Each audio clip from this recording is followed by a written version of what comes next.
Hello friends, कैसे हो आप सब। तो हम चल रहे थे स्टेट्स ऑफ मैटर के अंदर। लास्ट टाइम हमने कंप्लीट कर लिया था हमारा बॉयल्स लॉ, चार्ल्स लॉ, उसके बाद एवोगैड्रोज लॉ, गेल-लुसाक लॉ। आज हमारे पास है आइडियल गैस इक्वेशन। जो आज का हमारा टॉपिक रहेगा वो है आइडियल गैस इक्वेशन। ये क्या कहती है भाई आइडियल गैस इक्वेशन की, सुनिए। ये कहा गया, हमने एक पढ़ा है बॉयल्स लॉ, उसके बाद हमने पढ़ा है चार्ल्स लॉ, एक हमने पढ़ा है एवोगैड्रोज लॉ। ये तीन लॉ हमने पढ़े हैं।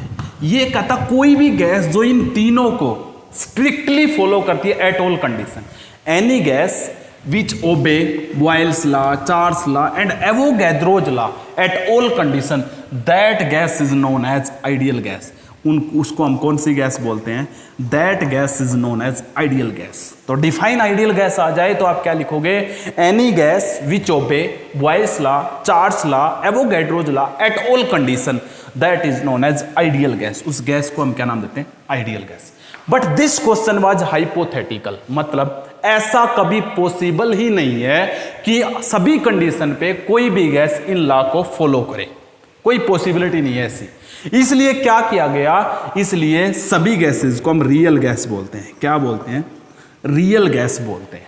लेकिन ये रियल गैस कुछ स्पेसिफाइड कंडीशन के ऊपर इन लॉ को ओबे करती हैं, तब ये क्या बन जाती हैं? तब ये गैस आइडियल बन जाती है। At some specific condition real gas obey this laws, then they are called ideal gas. तब हम उनको आइडियल बोल सकते हैं कुछ हद तक, लेकिन रियल में कोई भी गैस आइडियल नहीं है, इसलिए सभी गैसेस को रियल बोला जाता है। ऐसा क्यों नहीं है कि सभी गैस आइडियल क्यों नहीं है?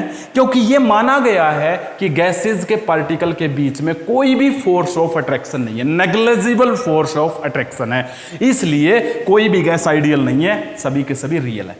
एक बात सोचने की, अब आप भी सोच सकते हो, अगर ऐसा होता कोई भी गैस के पार्टिकल के बीच में कोई इंटरमोलिकुलर फोर्स ऑफ अट्रैक्शन नहीं है, यानी कि अट्रैक्शन ही नहीं है, तो क्या गैस को हम लिक्विड में चेंज कर सकते थे? कभी भी नहीं कर सकते। गैस हाई प्रेशर लगाते तो लिक्विड में चेंज हो जाता है। क्यों? पार्टिकल नजदीक आएंगे तो उनके बीच में कोई ना कोई अट्रैक्शन तो होगा। लेकिन हमें यह कहा गया अभी कोई भी अट्रैक्शन नहीं है, इसलिए कोई भी गैस आइडियल नहीं बन पाती है। लेकिन यह बात गलत है, तभी तो कोई भी गैस आइडियल नहीं है। लेकिन अब देखिए, इसके लिए क्या बनाई गई? एक इक्वेशन बनाई गई जिसको हम बोलते हैं आइडियल गैस इक्वेशन। वो इक्वेशन क्या है वो सुनिए। सबसे पहले क्या? We know according to Boyle's law volume is inversely proportional to pressure. Can we write this? क्या हम इसे लिख सकते हैं? बिल्कुल लिख सकते हैं। हमने बॉयल्स लॉ में पढ़ा था volume is inversely proportional to pressure, equation 1 नाम दे दिया। दूसरा हमने क्या पढ़ा? अब चार्ल्स लॉ में भी पढ़ा था। चार्ल्स लॉ में क्या कहा था? उसने कहा था प्रेशर को कांस्टेंट रखते हैं। यहां पे टेम्परेचर कांस्टेंट था, यहां पे pressure constant. When the pressure is constant then volume is directly proportional to temperature. ये equation 2। When the pressure is constant according to Charles law then volume is directly proportional to temperature. ये बातें सारी आप लिखना, मैं shortly बता रहा हूं तुम्हें बोल के। उसके बाद हमारे पास एवोगैड्रोज लॉ, ये तो हमने लास्ट वीडियो में ही देखा है। इसने क्या कहा था? When pressure and temperature both are constant then volume is directly proportional to number of moles of the gas.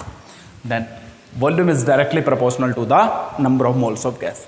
Combining equation 1, 2 and 3, जब इक्वेशन 2 और 3 तीनों को कंपाइल करते हैं, कंबाइन करते हैं, तो हमें क्या मिलती है? एक इक्वेशन मिलती है जिसको हम बोलेंगे आइडियल गैस इक्वेशन। देखो तीनों में वॉल्यूम कांस्टेंट है, तो हम क्या लिख सकते हैं? वॉल्यूम प्रोपोर्शनलिटी, इसका आ जाएगा 1/p मल्टीप्लाई इसका आ जाएगा t मल्टीप्लाई इसका क्या आ जाएगा? n। आएगा ही नहीं आएगा? इस p को इधर ले आओ या बाद में ले आना, पहले प्रोपोर्शनलिटी को हटाओ, कोई ना कोई कांस्टेंट। तो यहां का जो कांस्टेंट है वो याद रखने का बहुत इंपॉर्टेंट है। यहां का जो कांस्टेंट है वो है r is the gas constant. ये क्या अभी आपके पास गैस कांस्टेंट अभी बहुत इंपॉर्टेंट है। इसकी क्या वैल्यूज है वो भी हम देखेंगे। Gas constant multiply t multiply n लिख सकते हैं। और क्या? अरे p तो रह ही गया, multiply 1/p multiply t multiply n। ये था भी आपका गैस कांस्टेंट। लेकिन गैस कांस्टेंट की एक बात बता देता हूं, ये सभी गैसेस के लिए फिक्स रहता है। It's value remains constant for all gases. कोई भी गैस हो r की वैल्यू फिक्स रहती है। p को इधर ले आओ, क्या बन जाएगा? अब देखिए PV इज इक्वल टू, इनको आगे पीछे अरेंज कर दूं, P इधर आ गया, PV nRT, इसको मैंने क्या लिख दिया nRT, ये पढ़ा जाता है PV इक्वल टू nRT, इसे बोलते हैं ideal gas equation. PV is equal to nRT, this is known as ideal gas equation. ये थी भी आपकी आइडियल गैस इक्वेशन, बहुत इंपॉर्टेंट है। CBSE बोर्ड जब 11th क्लास का पेपर लेता है, कोई भी स्कूल लेता है, तो वहां पे जरूर पूछा जाता है। और नीट और IIT JEE में जो क्वेश्चन आते हैं वो इसके ऊपर न्यूमेरिकल्स है, वो न्यूमेरिकल पार्ट में देखूंगा। अभी जो मैं न्यूमेरिकल्स करवा रहा हूँ, बीच बीच में CBSE के क्वेश्चन भी बता रहा हूँ, नीट के क्वेश्चन भी बता रहा हूँ, और एक्चुअल में हम जैसे ही सिलेबस कंप्लीट कर लेंगे एक बार, फिर हम NEET crash course, JEE crash course वो स्टार्ट करेंगे। लेकिन अभी हम यही देख रहे हैं, तो आइडियल गैस इक्वेशन ये है। अब आपको मैं बताता हूं आइडियल गैस इक्वेशन है तो R की वैल्यू क्या होगी। R की वैल्यू अलग अलग कंडीशन पे डिपेंडेंट है भाई। आप टेम्परेचर किस में ले रहे हो, प्रेशर को किस में ले रहे हो, वॉल्यूम को किस में ले रहे हो, तो वो अलग अलग कंडीशन पे डिपेंडेंट होती है। यानी कि टेम्परेचर को केल्विन में ले रहे हैं, N is the number of moles, V is the volume litre में ले रहे हो, मिलीलीटर में ले रहे हो, प्रेशर किस में ले रहे हो, एटमॉस्फेरिक में ले रहे हो, बार में ले रहे हो, तो वो उसके ऊपर डिपेंड करता है। ओके, तो लेकिन यहां पे वॉल्यूम आप यहां से देखो, अब आप कह रहे हो ना, अब R की वैल्यू मैं बताता हूं, R इज इक्वल टू 0.0821। कब R is equal to 0.0821 litre atmospheric per kelvin per मोल।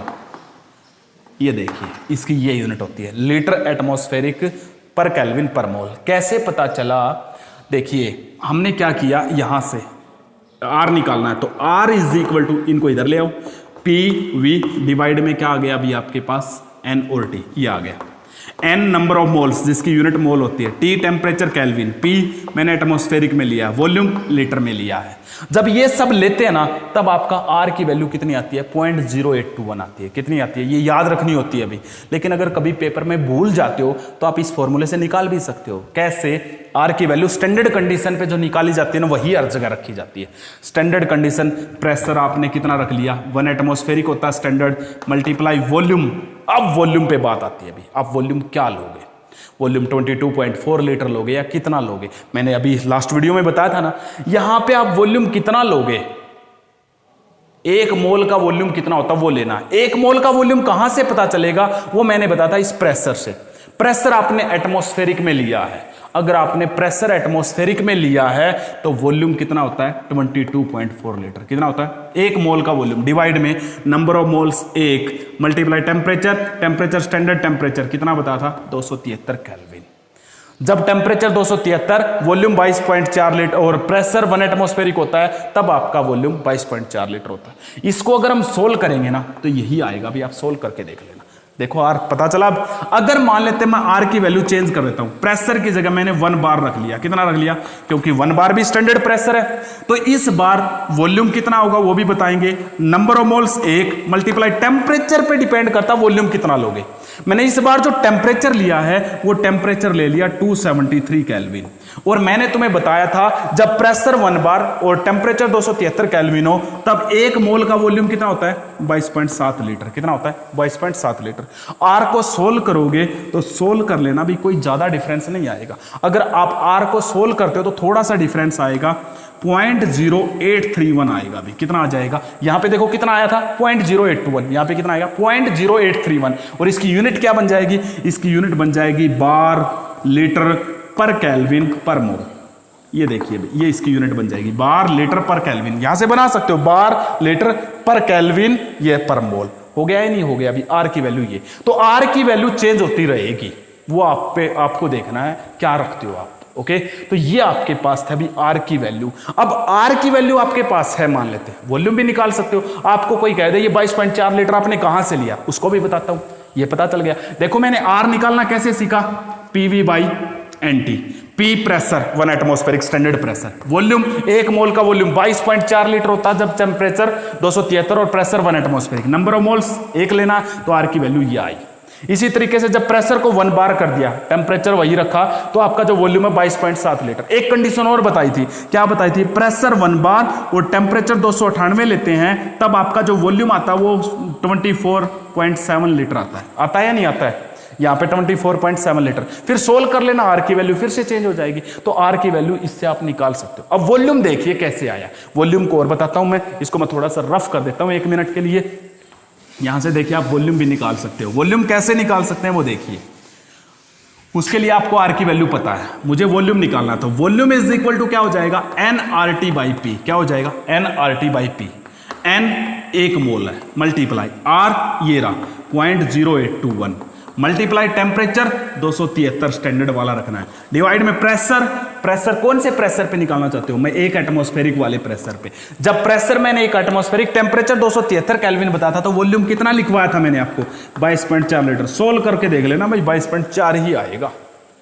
अगर हम यहां पे प्रेशर को 1 बार लेंगे तो volume is equal to N की जगह 1 मोल, आर इस बार आर की वैल्यू 0.083 होती है, मल्टीप्लाई टेम्परेचर कितना रखते हैं 273, और डिवाइड में प्रेशर कितना रखोगे 1 बार। तो हमारे पास वॉल्यूम क्या आ जाएगा, वॉल्यूम क्या आ जाएगा हमारे पास, जो वॉल्यूम होगा हमारे पास वो इस बार कितना आ जाएगा 22.7 लीटर आ जाएगा। कितना आ जाएगा 22.7 लीटर। सोल्व कर लोगे आप, तो इस तरीके से वॉल्यूम और आर आप यहां से कैलकुलेट कर सकते हो। ये थी भी आइडियल गैस इक्वेशन। हटा दो इन सबको, रफ कर देता हूं। तो एक और देखिए यहां से फिर क्या किया इसने। अब हमने इक्वेशन तो पढ़ लिया, आइडियल गैस इक्वेशन, फिर इसने एक रिलेशन निकाला डेंसिटी का, और आइडियल गैस इक्वेशन से डेंसिटी के मोलर मास का, डेंसिटी का क्या रिलेशन है, तो वो देखिए हम कैसे निकालते हैं। डेंसिटी वाला रिलेशन हम क्लियर कर लेते हैं।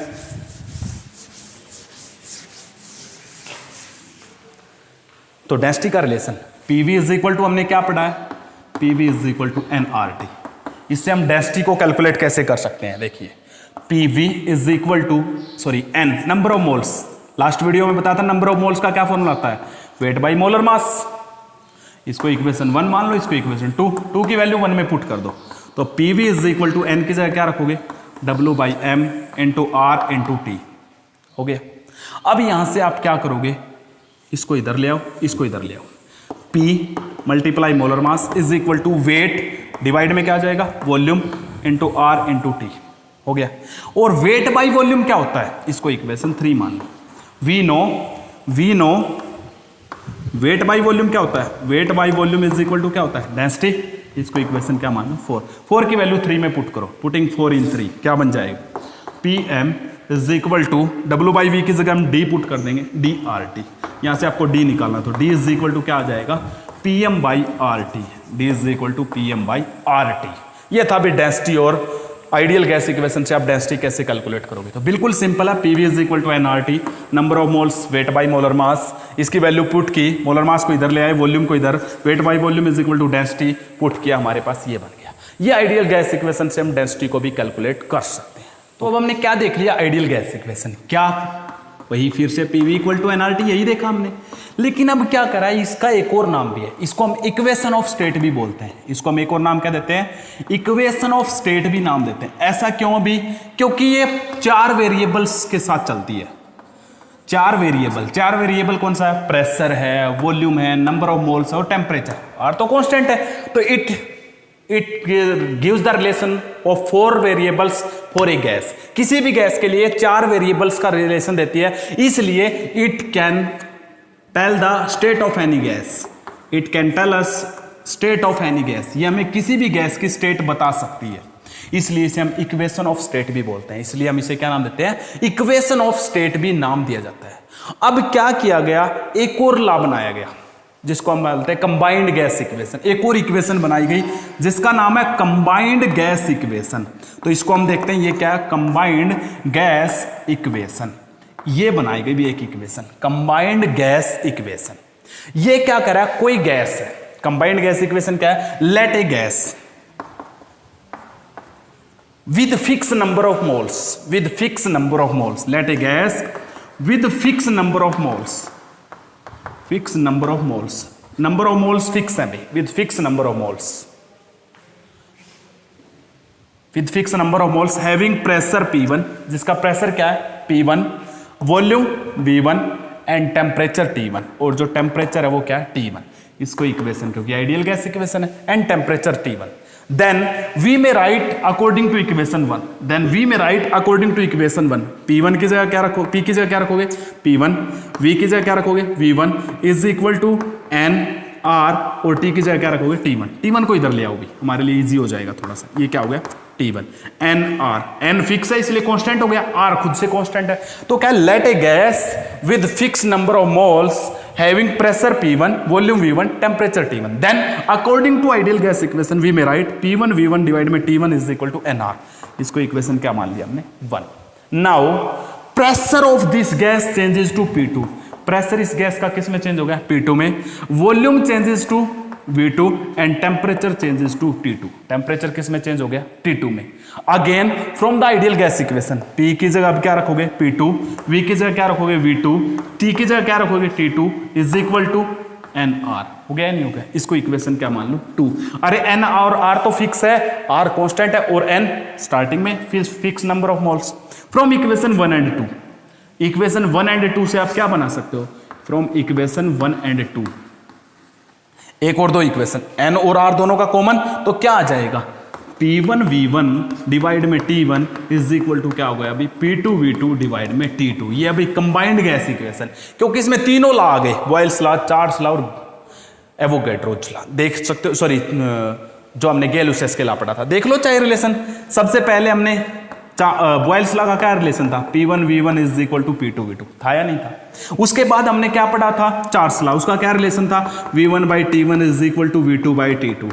उसके बाद हमने गैलुसियस के लॉ पढ़ा, उसका क्या रिलेशन था P1 by T1 is equal to P2 by T2. थे ना, थे या नहीं थे ये तीनों रिलेशन. इन तीनों को कंपाइल करके देख लो, जो कॉमन उसको हटाते रहो.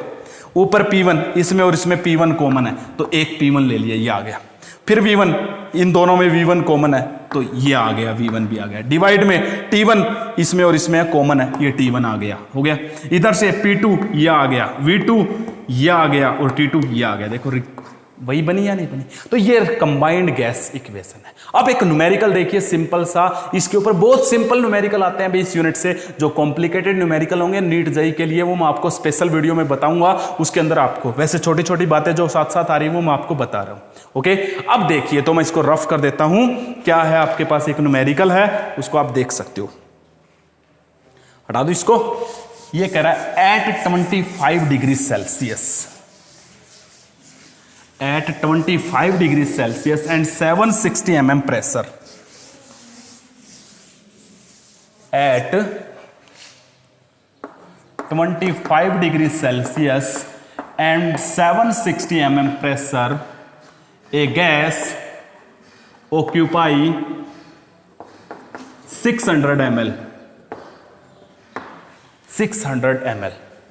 What will be the pressure of gas where temperature is 10 degrees Celsius and volume is 640 ml and volume is 640 ml. दोबारा से क्वेश्चन को ध्यान से सुनना. ये कह रहा कोई गैस है जो 25 डिग्री सेल्सियस और इतने प्रेशर पे, उसका वॉल्यूम 600 ml है. अब उसको ऐसी जगह लेके गए उस गैस को जहां का टेम्परेचर इतना है और उसका वॉल्यूम इतना, तो उसका नया प्रेशर क्या हुआ.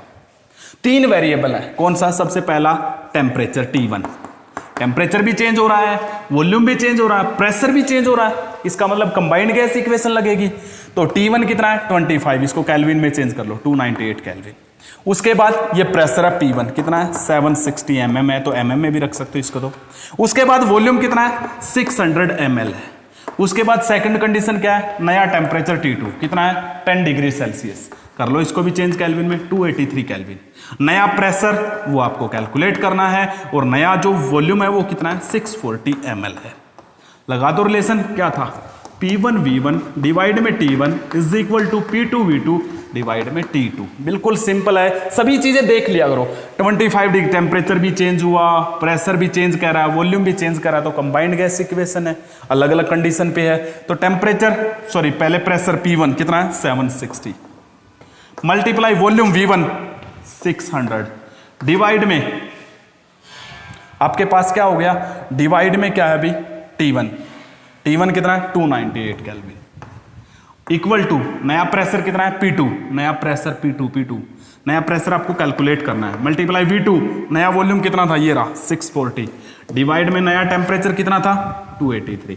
आप इजीली कैलकुलेट कर सकते हो, तो यहां से प्रेशर आप कैलकुलेट कर सकते हो। इस टाइप के न्यूमेरिकल आएंगे भी सिंपल से।